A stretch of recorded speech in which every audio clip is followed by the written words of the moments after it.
आज की वीडियो में आप सभी का बहुत बहुत स्वागत है। आज हम पढ़ने वाले हैं कार्बनिक यौगिक।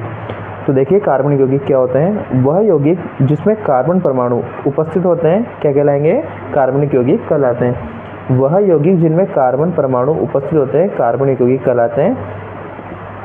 इन्हें प्राकृतिक रूप से प्राप्त किया जाता है, लेकिन प्रारंभ में इन्हें सजीवों से प्राप्त किया जाता है। ये पूरी हिस्ट्री एक तरह से क्या जो अपने समरी रूप में लिख रखा है कार्बनिक यौगिक किस प्रकार बना गया, लेकिन प्रारंभ में इन्हें सजीवों से प्राप्त किया जाता था।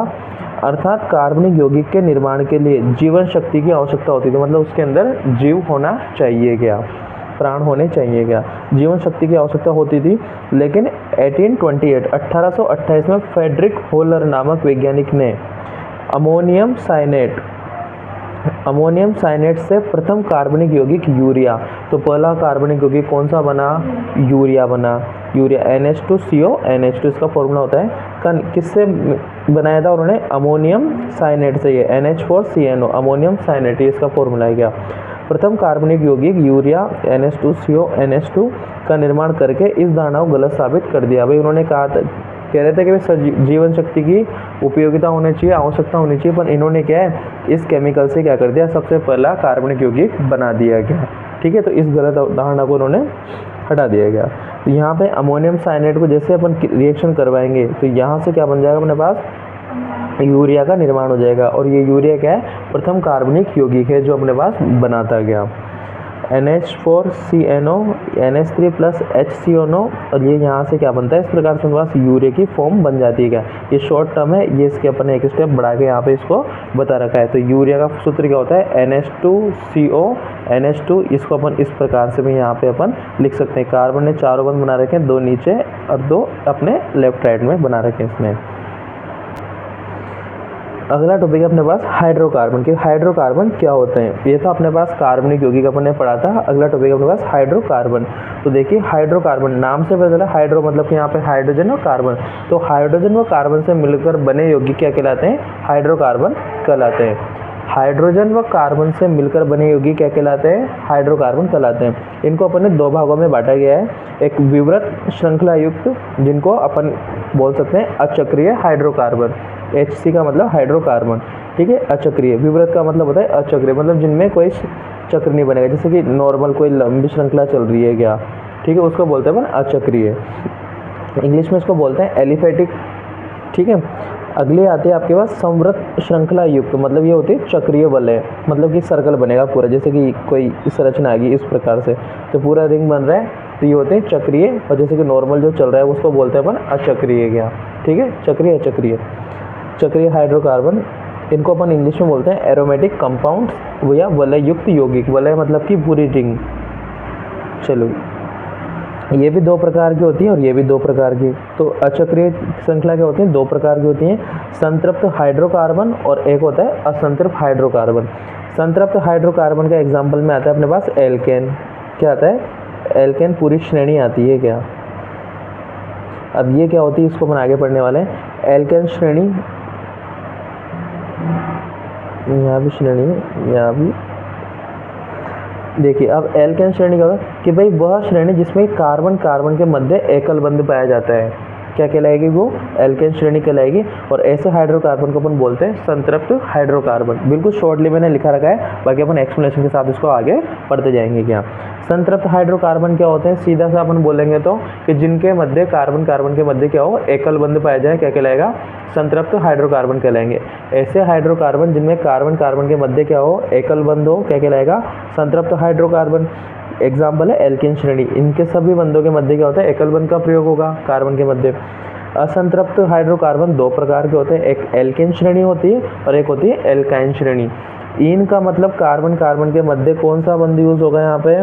द्विबंध, मतलब कार्बन कार्बन के मध्य यहाँ पे डबल बॉन्ड आपके पास बन जाएगा, तो वो किसके रूप में आता है? एल्केन श्रेणी के रूप में। और शॉर्ट में अगर इसको पूरी की डेफिनेशन देंगे तो असंतृप्त हाइड्रोकार्बन क्या होते हैं कि वे हाइड्रोकार्बन जिनमें कार्बन कार्बन के मध्य द्विबंध या त्रिबंध दोनों में से किसी एक का प्रयोग होता है, वो क्या कहलाएंगे? असंतृप्त हाइड्रोकार्बन कहलाएंगे क्या, ठीक है। एल्केन श्रेणी जब एग्जाम्पल लेंगे तो उसमें द्विबंध आएगा, और एल्काइन श्रेणी क्या होता है? इसमें कार्बन कार्बन के मध्य क्या हो जाता है? ट्रिपल बंध का अपन उपयोग करते हैं, तो वो क्या कहलाता है? एल्काइन श्रेणी कहलाता है क्या। इधर आ जाइए आप।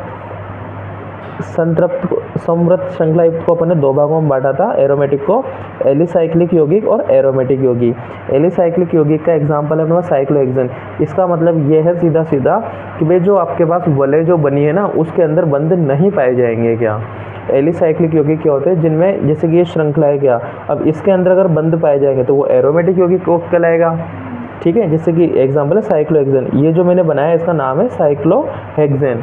हेक्सेन का मतलब 6 कार्बन, साइक्लो मतलब ये वलय बन रही है उसको अपन साइक्लो बोलेंगे। क्या तो ये इसका एग्जांपल हो जाएगा साइक्लोहेक्सेन का, जिसमें कार्बन मतलब इसमें कोई बंध का प्रयोग अपन ने नहीं किया।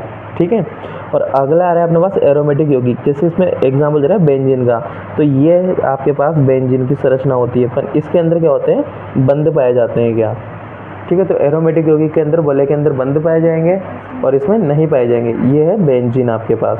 ठीक है, क्या है ये, बेंजीन। अगला है अपने पास CO2 की इलेक्ट्रॉन बिंदु संरचना, जैसे कि अपन ने कल भी इसको बनाया था। तो CO2 में आप सबसे पहले क्या करना है, आपको इनको इस फॉर्म में जमा लीजिए।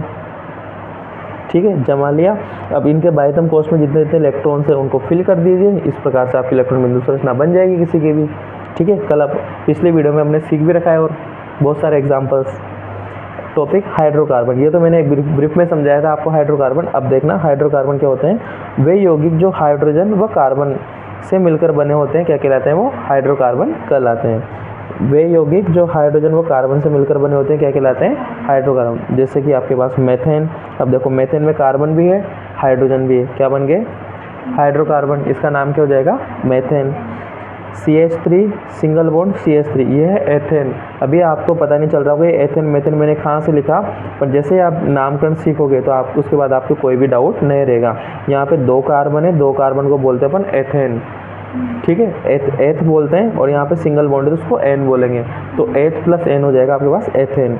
इस प्रकार से प्रोपेन 3 कार्बन को अपन क्या बोलते हैं, प्रोप बोलते हैं। क्या तो यहाँ पे हाइड्रोजन कार्बन मिलकर बने तो इनको क्या बोलेंगे अपन, हाइड्रोकार्बन बोल देंगे। क्या तो हाइड्रोकार्बन को अपन ने 2 भागों में बांटा, संतृप्त और असंतृप्त। अब संतृप्त हाइड्रोकार्बन देखिए, वे हाइड्रोकार्बन जिनमें कार्बन कार्बन के मध्य एकल बंध पाए जाते हैं संतृप्त हाइड्रोकार्बन कहलाते हैं। एल्केन श्रेणी के सारे एग्जाम्पल इसके अंदर आ जाएंगे। क्या एल्केन श्रेणी क्या होती है, जिसमें कार्बन कार्बन के मध्य एकल बंध हो वह एल्केन श्रेणी कहलाएगी।